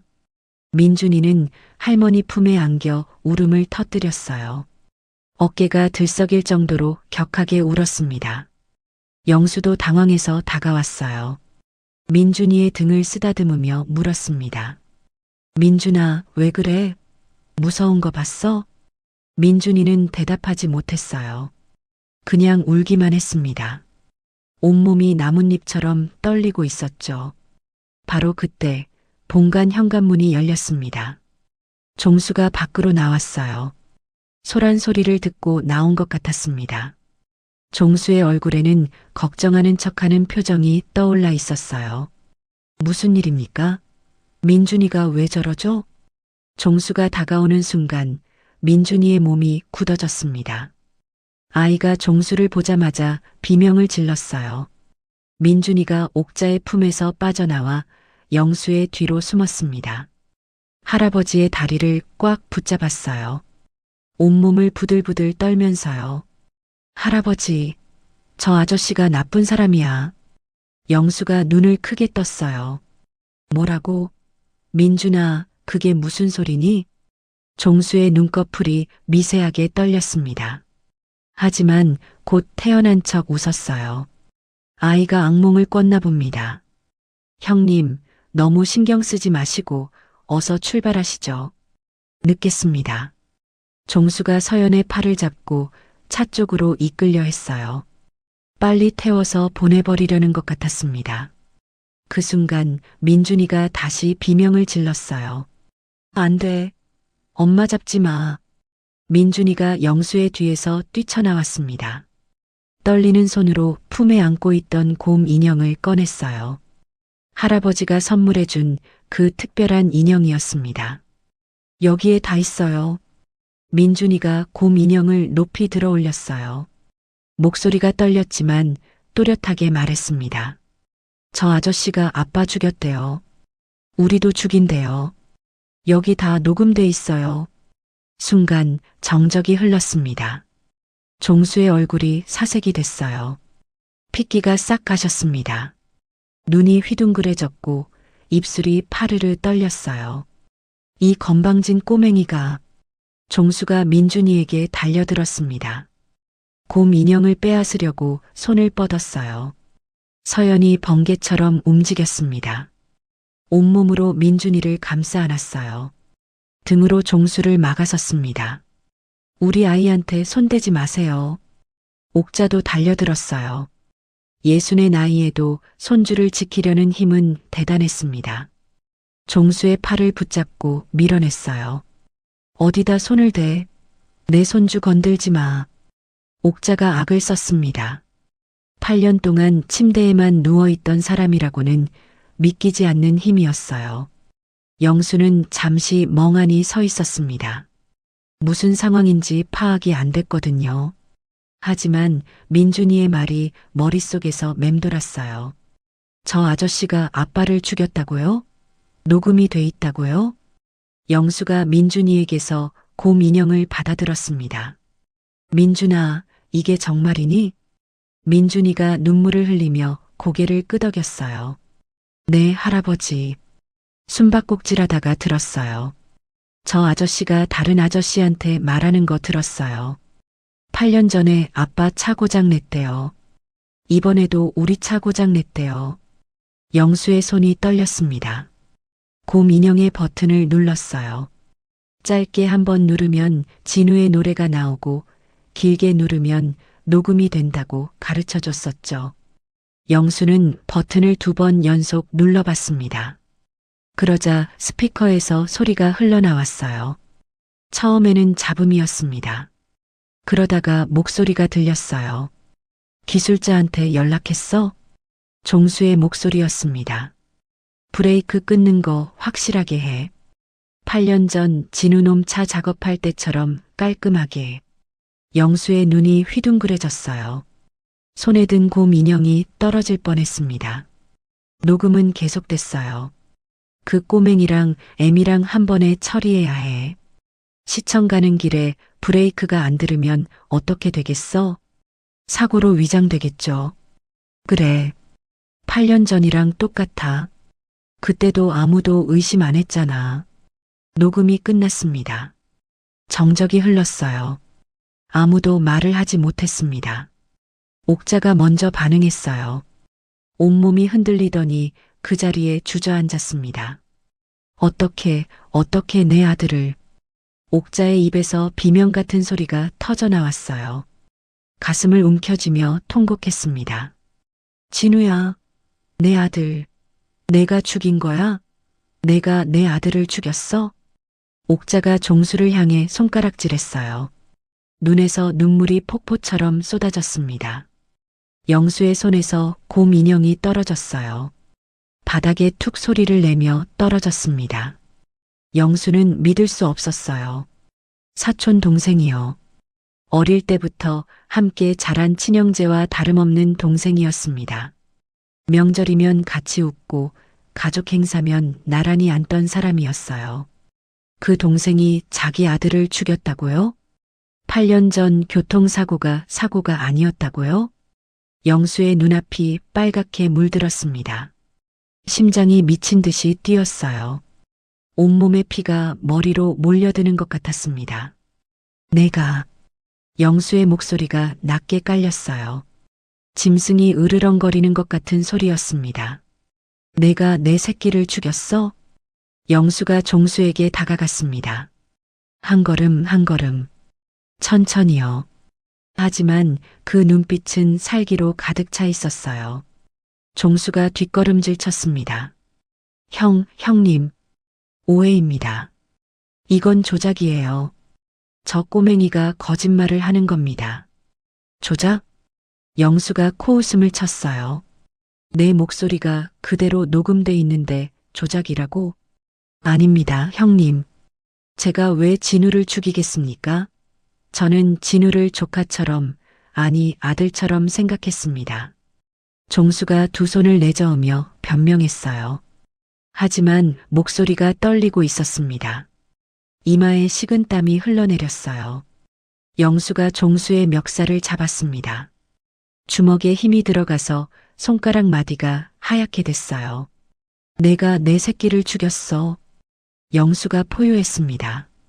짐승 같은 울부짖음이었어요.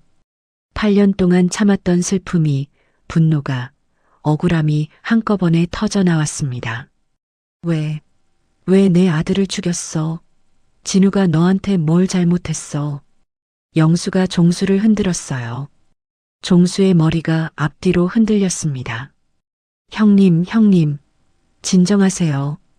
종수가 발버둥 쳤어요. 하지만 영수의 소나기에서 벗어날 수 없었습니다.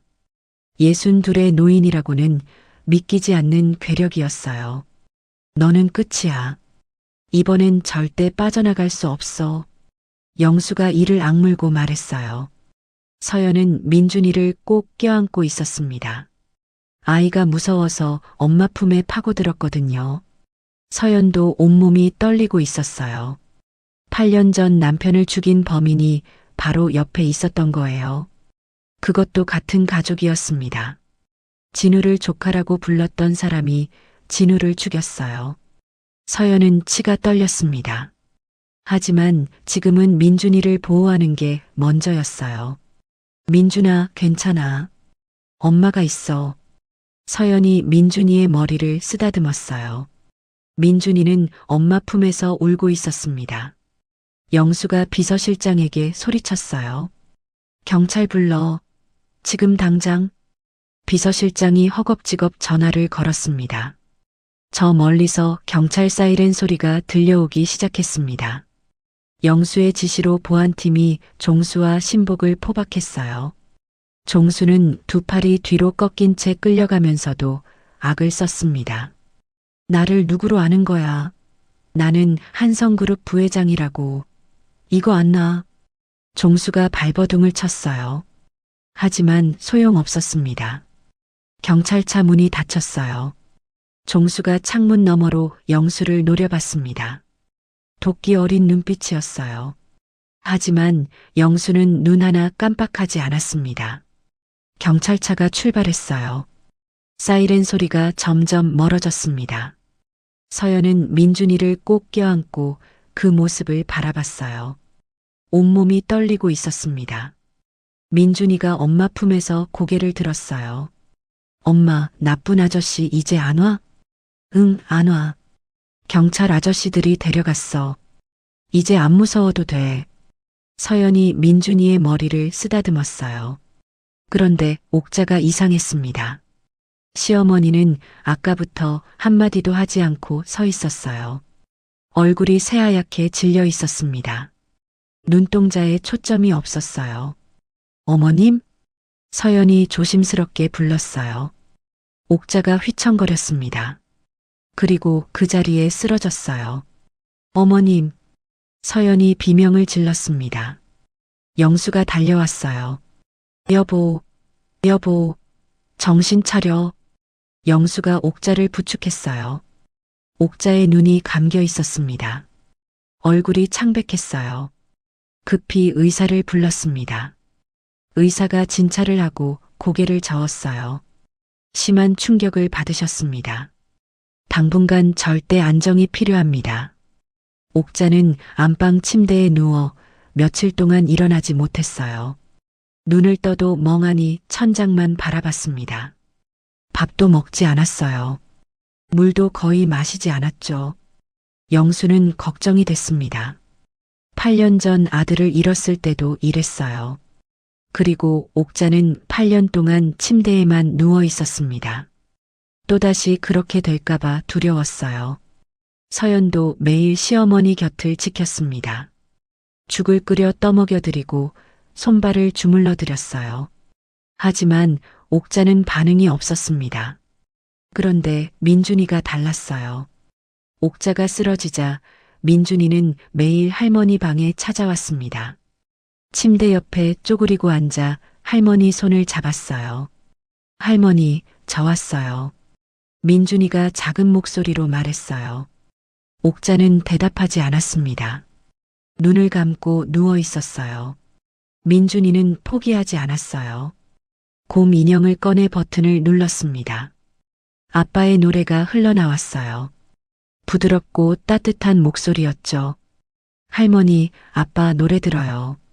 할머니가 좋아하잖아요. 민준이가 곰 인형을 할머니 귀에 가까이 대었어요. 노래가 끝나자 민준이가 다시 말했습니다. 할머니, 아프지 마세요. 제가 지켜드릴게요. 그 순간 옥자의 눈에서 눈물이 한 줄기 흘러내렸어요. 옥자가 천천히 눈을 떴습니다. 민준이를 바라봤어요. 손자의 얼굴이 흐릿하게 보였습니다. 진우를 닮은 얼굴이었어요. 똑같은 눈매, 똑같은 입술, 왼쪽 눈 밑에 똑같은 점. 옥자의 입술이 떨렸어요. 민준아. 네, 할머니. 저 여기 있어요. 옥자가 힘겹게 손을 들어 민준이의 볼을 어루만졌습니다. 따뜻했어요. 살아있는 온기가 느껴졌습니다. 할머니 울지 마세요. 아빠가 하늘에서 슬퍼해요. 민준이가 고사리 같은 손으로 할머니의 눈물을 닦아주었어요. 옥자는 민준이를 끌어안았습니다. 작은 몸이 품 안에 쏙 들어왔어요. 그래, 내가 있구나. 내가 있으면 된다. 옥자가 울먹이며 말했어요.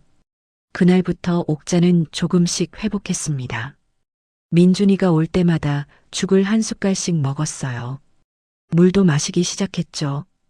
일주일이 지나자 침대에서 일어나 앉을 수 있게 됐습니다. 민준이는 매일 할머니 곁을 지켰어요. 할머니 손을 잡고 학교에서 있었던 일을 얘기해 주었습니다. 할머니, 오늘 학교에서 그림 그렸어요. 할머니 그렸어요. 우리 강아지가? 할머니 예쁘게 그렸어? 네. 세상에서 제일 예쁘게 그렸어요. 옥자가 웃었어요.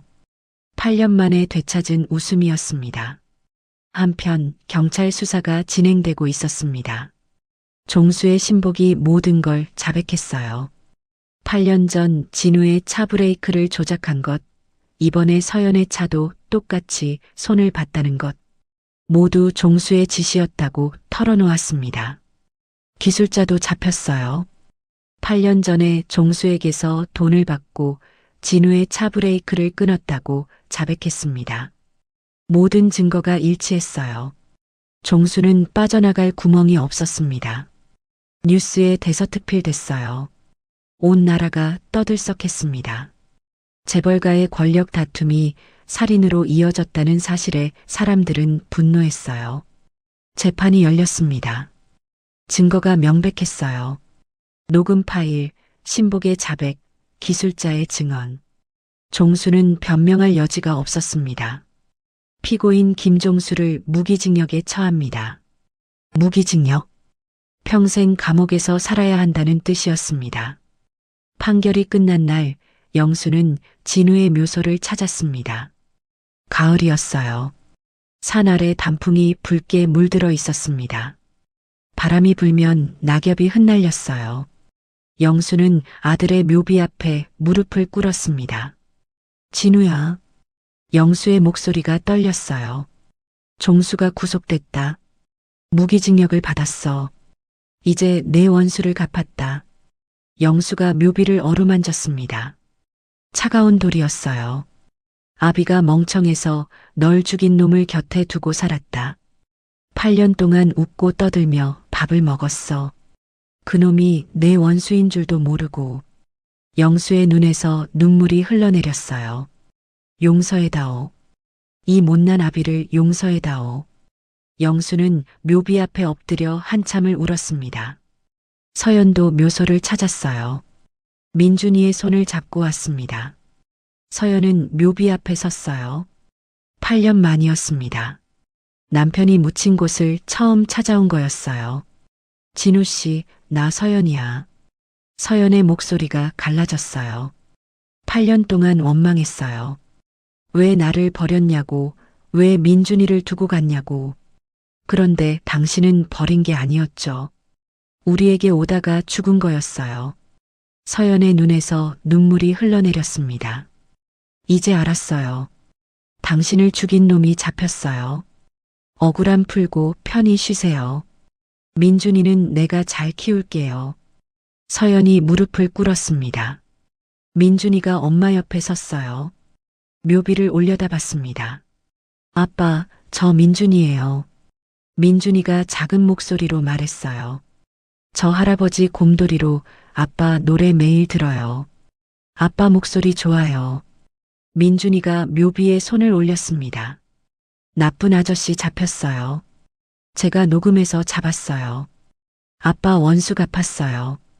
민준이의 눈에 눈물이 맺혔어요. 아빠, 보고 싶어요.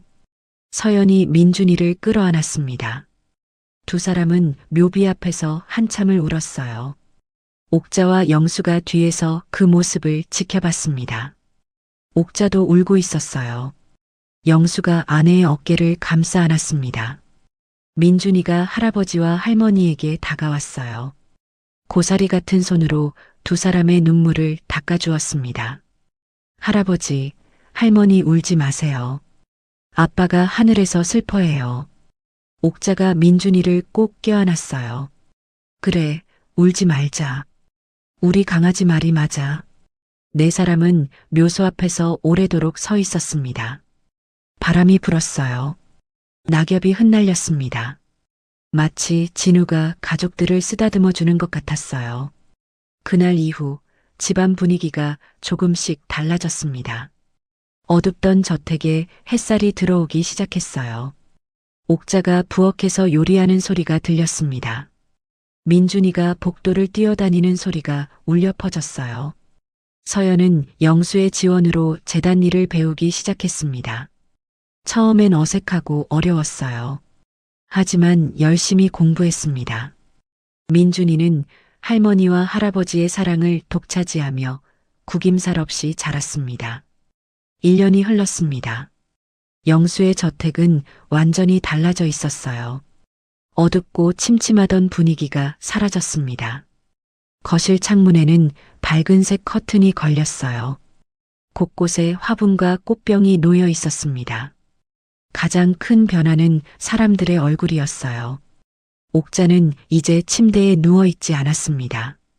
매일 아침 일찍 일어나 부엌을 드나들었어요. 앞치마를 두르고 요리하는 게 일과가 됐습니다. 영수도 달라졌어요. 회사 일을 줄이고 집에 있는 시간이 많아졌습니다. 손주와 함께 보내는 시간이 그 무엇보다 소중했거든요. 서연은 재단 일을 배우며 당당한 사회인으로 성장했어요. 처음엔 어색하고 서툴렀지만 이제는 회의에서 자기 의견을 말할 수 있게 됐습니다. 민준이는 9살이 됐어요. 키도 훌쩍 크고 이제는 제법 의젓한 모습이었습니다. 그날은 특별한 날이었습니다. 민준이의 9번째 생일이었거든요. 옥자는 아침부터 부엌에서 분주하게 움직였어요. 오늘은 손주가 좋아하는 음식을 직접 만들기로 했습니다.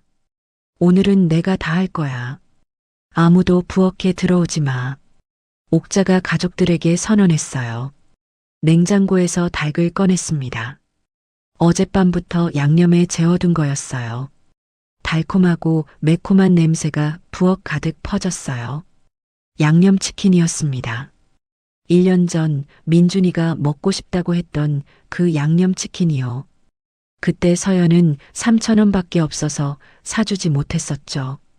옥자는 그 이야기를 듣고 가슴이 찢어지는 것 같았어요. 그래서 오늘은 직접 만들기로 한 거였습니다. 세상에서 가장 맛있는 양념치킨을요. 저녁이 됐습니다. 식탁에 음식이 차려졌어요. 중앙에는 양념치킨이 놓였습니다. 윤기가 자르르 흐르는 닭다리와 닭날개가 수북이 쌓여 있었어요. 그 옆에는 갈비찜, 잡채, 불고기, 계란말이가 놓였습니다. 민준이가 좋아하는 음식들이었어요. 옥자가 하루 종일 준비한 진수성찬이었습니다. 우와! 민준이가 식탁을 보고 눈이 휘둥그레졌어요. 입이 떡 벌어졌습니다. 할머니, 이거 다 할머니가 만든 거예요? 그럼 우리 강아지 생일인데 할미가 직접 해야지. 특히 이 치킨 할미가 튀기고 양념까지 다 했어. 옥자가 자랑스럽게 말했어요. 민준이가 식탁으로 달려갔습니다. 양념치킨 앞에 서서 코를 킁킁거렸어요. 냄새 진짜 좋다. 할머니 최고. 네 사람이 식탁에 둘러앉았습니다. 영수가 자리에 앉으며 말했어요. 자, 오늘의 주인공 민준이를 위해 건배하자. 모두가 컵을 들었어요. 민준이 생일 축하한다. 컵이 부딪히는 소리가 났어요. 모두가 웃었습니다. 민준이가 젓가락을 들었어요. 양념치킨 닭다리를 집었습니다. 그런데 자기 입에 넣지 않고 옥자 앞으로 가져갔어요. 할머니 먼저 드세요. 옥자가 깜짝 놀랐어요. 아이고, 우리 강아지. 내 생일인데 왜 할미한테 먼저 줘? 할머니가 힘들게 만들었으니까요. 할머니가 제일 먼저 드셔야죠. 민준이가 닭다리를 옥자 입에 가져다 댔어요. 옥자는 눈물이 핑 돌았습니다. 입을 벌려 한 입 베어 물었어요. 맛있다. 할미가 만든 거라서 더 맛있네. 옥자가 웃으며 말했어요. 민준이도 닭다리를 집어들었습니다. 한 입 크게 베어 물었어요. 할머니, 이거 진짜 맛있어요. 세상에서 제일 맛있는 치킨이에요. 민준이가 눈을 반짝이며 말했어요. 옥자가 환하게 웃었습니다. 8년 동안 잃어버렸던 웃음이었어요. 손주 덕분에 되찾은 웃음이었습니다. 영수가 민준이에게 물었어요. 민준아, 치킨이 좋냐? 할아버지가 좋냐? 민준이가 잠시 생각하는 척했어요. 그러다 활짝 웃으며 대답했습니다. 할아버지, 할머니, 엄마랑 같이 먹는 치킨이 제일 좋아요. 영수가 허허 웃었어요. 옥자도 웃었습니다. 서연의 눈시울이 붉어졌어요. 1년 전이 떠올랐습니다. 달동네 옥탑방에서 민준이가 양념치킨 먹고 싶다고 했었죠. 서연은 지갑 속 3,000원을 만지작거리며 울었어요. 월급 타면 꼭 사줄게라고 약속했었습니다. 그때는 정말 막막했어요. 월세도 밀려 있었고 다음 달 생활비도 걱정이었습니다. 양념치킨 한 마리 사줄 돈이 없었어요. 그런데 지금은요. 따뜻한 저택에서 가족들과 함께 앉아 있었습니다. 시어머니가 직접 만든 양념치킨을 먹고 있었어요. 사랑하는 사람들에게 둘러싸여 있었습니다. 1년 사이에 모든 게 달라졌어요. 민준이가 갑자기 말했어요. 엄마, 근데 그때 우리가 지갑 안 돌려줬으면 우리 가족 못 만났겠지? 서연이 고개를 끄덕였어요. 그렇지. 그때 민준이가 주인 찾아주자고 했잖아. 민준이의 착한 마음이 기적을 만든 거야. 민준이가 뿌듯해했어요. 영수가 민준이의 머리를 쓰다듬었습니다. 그렇고 말고 민준이가 착해서 우리 가족이 만난 거야. 하늘에 있는 아빠도 보고 있을 거다. 민준이가 고개를 들었어요. 아빠가 보고 있어요? 그럼 아빠가 하늘에서 민준이 지켜보고 있어. 내 아들 착하다. 내 아들 대견하다 하면서 민준이가 웃었어요. 환하게요. 식사가 끝났습니다. 네 사람은 거실로 자리를 옮겼어요. 벽난로에 불이 타오르고 있었습니다. 따뜻한 온기가 거실을 감쌌어요. 벽난로 위에 사진이 걸려 있었습니다. 가족 사진이었어요. 영수, 옥자, 서연, 민준이가 나란히 서서 활짝 웃고 있었습니다. 지난달에 사진관에서 찍은 거였어요. 그 사진 아래에는 액자가 하나 더 있었습니다. 낡은 가죽 지갑에 넣어두었던 아들 진우의 사진이었습니다. 영수가 특별히 액자에 넣어 보관하라고 했어요. 가족을 만나게 해준 소중한 사진이니까요. 민준이가 곰 인형을 꺼냈어요. 할아버지가 선물해준 특별한 인형이었습니다. 버튼을 누르면 아빠의 노래가 나오는 인형이요. 버튼을 눌렀어요. 진우의 목소리가 흘러나왔습니다. 부드럽고 따뜻한 자장가였어요. 옥자의 눈에서 눈물이 흘러내렸어요. 하지만 슬픈 눈물이 아니었습니다. 행복한 눈물이었어요. 영수가 옥자의 손을 꼭 잡았습니다. 서연이 민준이를 무릎에 앉혔어요. 네 사람은 벽난로 앞에 나란히 앉아 노래를 들었습니다. 노래가 끝났어요. 민준이가 곰 인형을 껴안으며 말했습니다. 아빠, 나 오늘 생일이야. 할머니가 양념치킨 만들어줬어. 진짜 맛있었어. 민준이가 웃었어요. 내년에도 그 다음에도 가족이랑 같이 치킨 먹을 거야. 아빠도 하늘에서 같이 먹어. 옥자가 민준이를 꼭 껴안았습니다. 그래, 우리 강아지. 앞으로도 쭉 같이 먹자. 할머니가 매년 만들어줄게. 창밖으로 보름달이 떠 있었어요. 환하게 빛나고 있었습니다. 마치 하늘에서 진우가 가족들을 내려다보며 웃고 있는 것 같았어요. 1년 전 눈 쌓인 길에서 주운 낡은 지갑 하나. 그 지갑이 잃어버린 가족을 찾아주었습니다. 착한 마음이 기적을 만들었어요. 그리고 그 기적은 이제 영원한 행복이 되었습니다. 오늘도 끝까지 함께 해주셔서 감사합니다. 이 이야기가 여러분의 하루에 작은 위로가 되었다면 더 좋은 이야기로 찾아뵐 수 있도록 구독과 좋아요를 눌러주세요. 그리고 사연의 주인공들에게 전할 따뜻한 응원도 댓글로 부탁드립니다. 오늘도 건강하시고 늘 좋은 일만 가득하시길 바랍니다.